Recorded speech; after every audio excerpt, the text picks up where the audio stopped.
Meanwhile, Doyun had reached Bushan, reflecting on his journey. Yesterday I was in Suwon, and today I'm heading to Bucheon. At this rate, I'll have toured all of Gyeonggi province. However, when he reached the Seongju mountain rest area, he found it deserted. Puzzled, he wondered, why is there no one here? Suddenly, a man with yellow hair approached him and asked what he was doing there. Doyun, annoyed, responded, "Who are you and where did you come from?" The yellow-haired man became angry, disliking Doyun's attitude, and warned him to watch his words. Upon closer inspection, he realized the man was from the Yongwon Guild. Doyun retorted, "Watch my what?" But he realized that the man was not from the association. He suspected the man might be a Black Dragon Guild spy. He asked him to move aside and entered the dungeon. The yellow-haired man tried to stop Doyun, but he didn't listen and proceeded inside, thinking, if they've bribed someone from the association to control who goes in and out of this dungeon, it's clear they're after the boss. After entering, he saw smoke and started running towards it, thinking, I need to tell them why the Yongwon Guild gave up on raiding Mount Hwaguo. Because the real outrage of the 8 trigrams begins when it goes into Phase 2. Meanwhile, Hajun was still wondering what exactly he was looking at, realizing it was not just a pile of junk. Overwhelmed, even in his suit, his entire body started shaking with fear.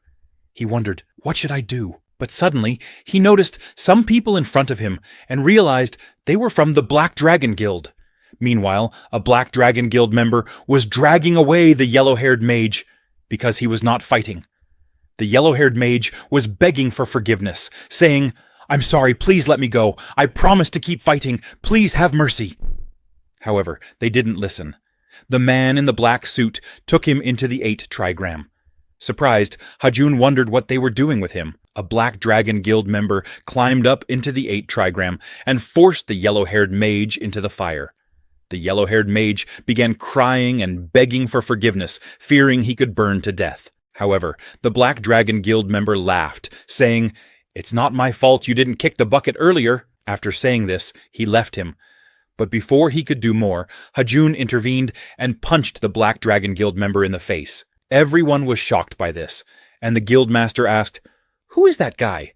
He just knocked out a B-rank hunter with one blow. Meanwhile, Hajun also saved the yellow-haired mage's life. After being saved by Hajun, the yellow-haired mage thanked him, saying, I'm grateful you saved me, but you might want to make a run for it. Confused, Hajun asked what he meant.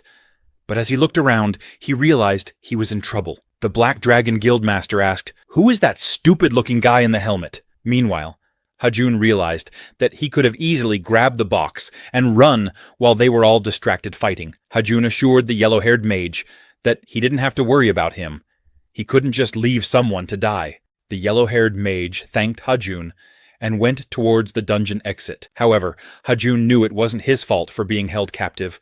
It was entirely the fault of those low-life bastards. Since everything's already a mess, I guess I have no choice but to keep trying, he thought. The Black Dragon Guildmaster was really frustrated, thinking, We were so close to defeating it. One of the guild members approached the guildmaster and asked for orders. Should I ready the archers? However, the guildmaster refused, explaining that before they did anything else, they had to gather firewood. The key to defeating the 8 trigrams lies in its transition from Phase 1 to Phase 2. 8 trigrams becomes momentarily immobile, just like now, and all we needed to do was burn a sacrifice into the hole in its chest, and it would have been over. Suddenly, one of the Black Dragon Guild members was surprised and asked the guildmaster to look. They saw that Hajun was trying to attack the 8 trigrams.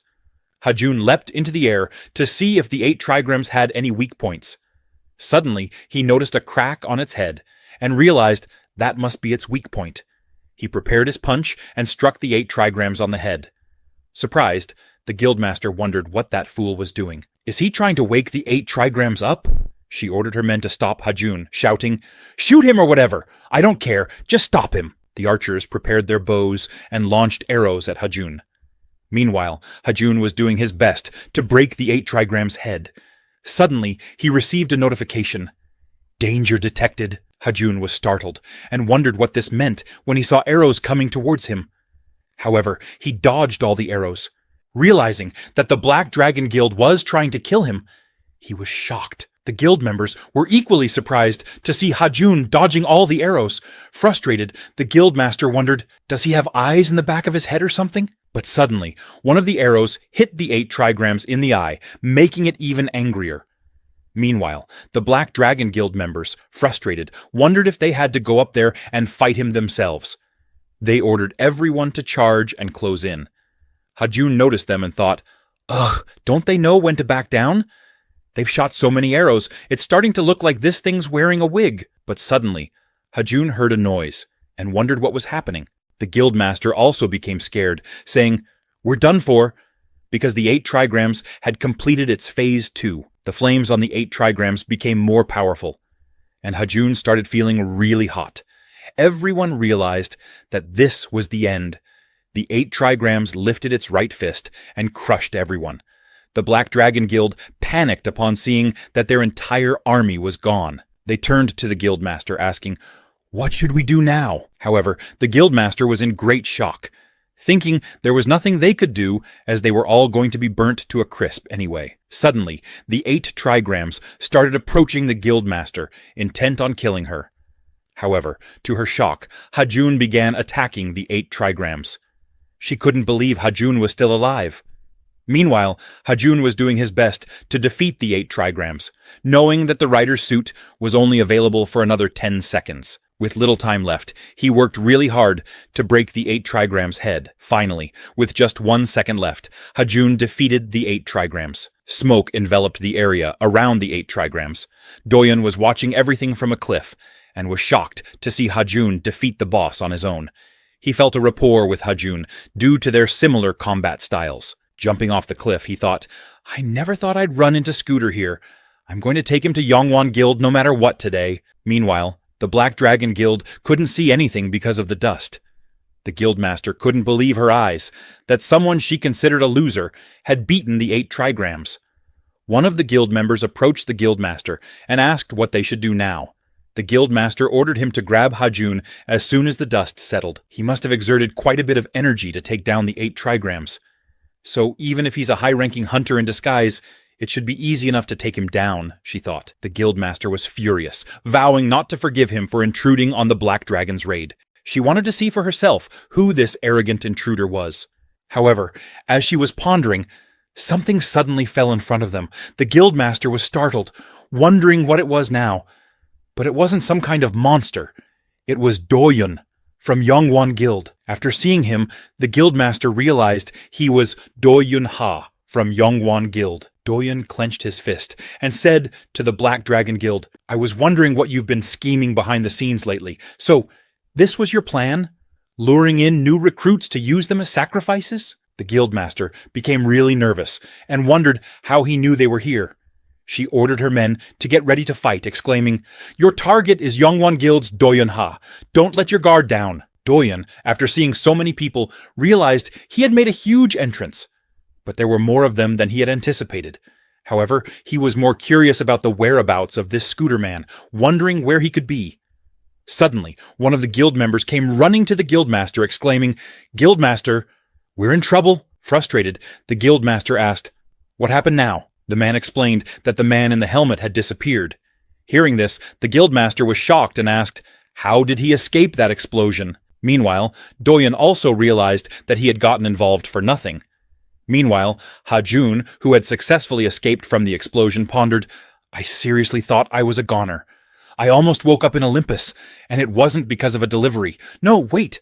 Maybe I would have ended up in a different kingdom in the sky if I had died. He blamed himself, questioning, what's the matter with me? Why did I have to butt in and help someone when I'm not even a hunter? However, he realized and thought that he would never make the same mistake twice.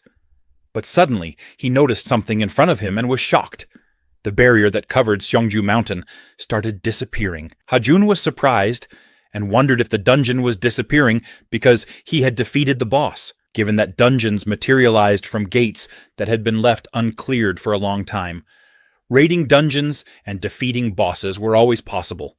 However, such endeavors were usually undertaken only by hunters who had passed the Hunter Association's rigorous screening process. But this time, a non-hunter who was just a regular delivery guy had cleared a dungeon.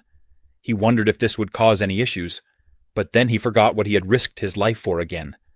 However, he suddenly remembered that he was making a delivery for the Monkey King.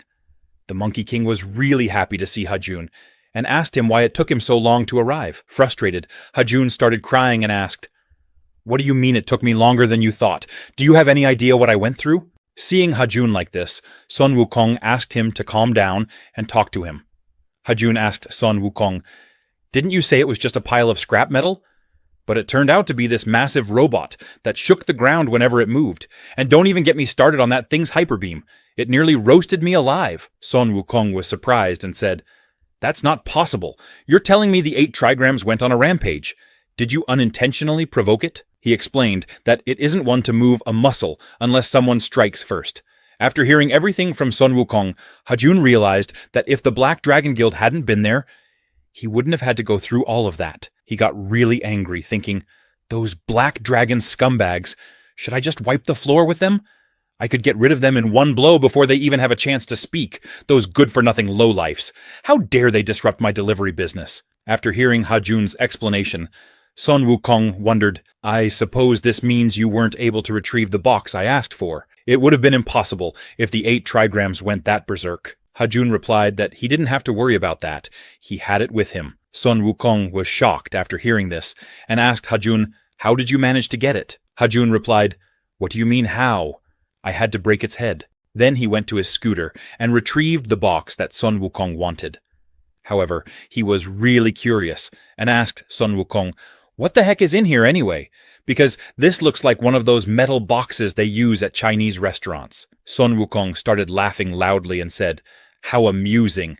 Even if I did nearly smash that monster into smithereens in the heavens, it's hard to believe that an ordinary person could single-handedly defeat the 8 trigrams." Then Sun Wukong asked him, "What is your name?" Hajun replied, "My name is Hajun Li." Suddenly, Sun Wukong spread his hands in front of Hajun, and the box Hajun was carrying was destroyed, releasing something from inside. This object destroyed the mountain under which Sun Wukong was crushed. Surprised, Hajun wondered, "What was that?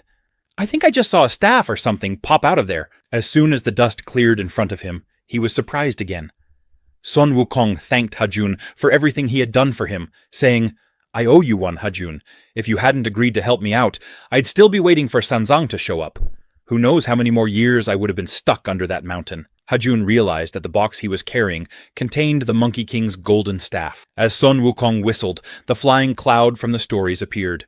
Sun Wukong climbed onto it and said, "Now, shall I hightail it out of here before the Jade Emperor finds out?" But before he could leave, he said to Hajun, "We may cross paths again, if fate allows it, Hajun." However, Hajun asked Sun Wukong to wait, saying, "I don't care if you leave, but you gotta pay me first, you Monkey King." Suddenly, a pouch fell on his face.